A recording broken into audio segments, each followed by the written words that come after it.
Kasih karunia dan damai sejahtera dari Allah Bapa dan dari anaknya Tuhan Yesus Kristus. Amin.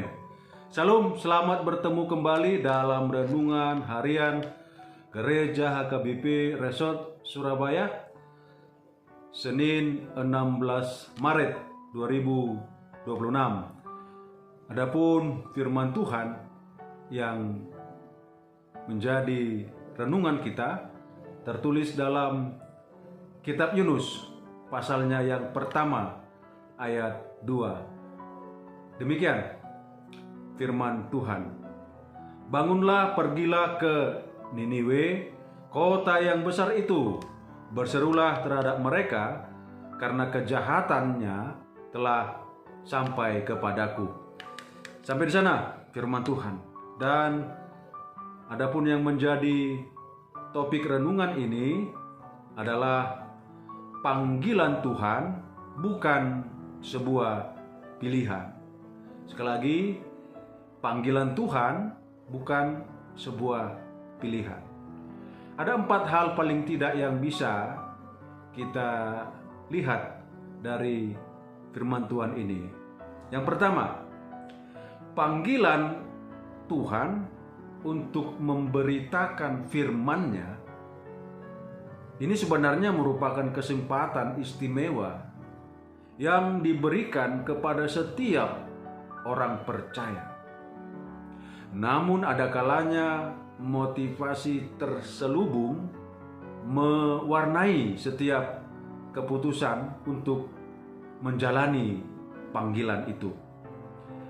Nabi Yunus hidup pada masa pemerintahan Yerobeam II di Kerajaan Utara. Ia mendapat panggilan Tuhan untuk memberitakan penghukuman atas Niniwe, ibu kota kerajaan Asyur, yang merupakan musuh Israel. Kejahatan penduduk Niniwe yang luar biasa telah membuat Yunus bersikap antipati terhadap mereka. Yunus berpikir bahwa ia mempunyai pilihan dalam merespon panggilan Tuhan karena ia memilih melarikan diri ke Tarsis. Sebagai orang yang menerima tugas untuk memberitakan firman Allah, Yunus lupa bahwa ia harus melaksanakan. Bagaimanapun upaya Yunus untuk lari dari kehendak Tuhan, ada cara Tuhan yang unik untuk membawa kembali Yunus kepada tugas yang dia harus terima, yaitu dengan memakai orang-orang yang tidak percaya. Itu yang pertama, Amanginang. Lalu yang kedua, panggilan Tuhan terkadang terasa tidak nyaman. Mengikuti panggilan Tuhan terkadang sulit bagi imajinasi manusia. Yunus merasa sangat sulit untuk mentaati panggilan Tuhan untuk pergi ke Niniwe. Seringkali sangat sulit bagi kita untuk mentaati Tuhan. Itu benar-benar membuat kita tidak nyaman. Itu membawa kita keluar dari zona nyaman kita.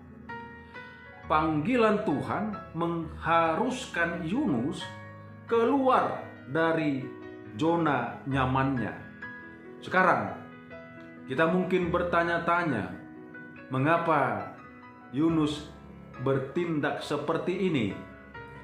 Kita harus memahami bahwa para nabi tidak dipanggil untuk meninggalkan Israel.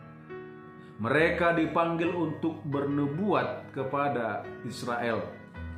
mereka berada di dalam bangsa itu. Tuhan memanggil Yunus untuk meninggalkan bangsa itu, keluar dari zona nyamanmu, bangkit dan pergilah ke Niniwe.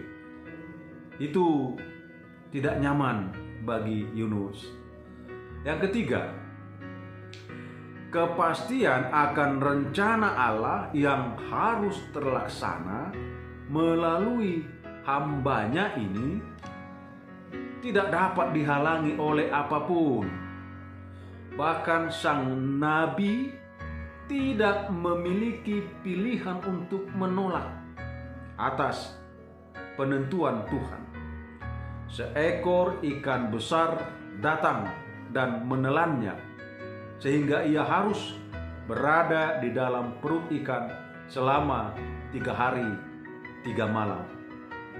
Panggilan Tuhan harus dilihat sebagai hak istimewa dan kesempatan luar biasa yang dianugerahkan kepada kita.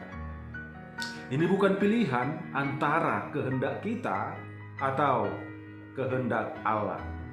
Ini memang adalah kehendak Allah. Lalu yang keempat, ketika Tuhan memanggil kita untuk melayaninya, yakni untuk menyatakan maksud dan rencananya atas manusia, terimalah panggilan itu sebagai sebuah kehormatan yang diberikan Allah. Ini bukan pilihan, ini kewajiban.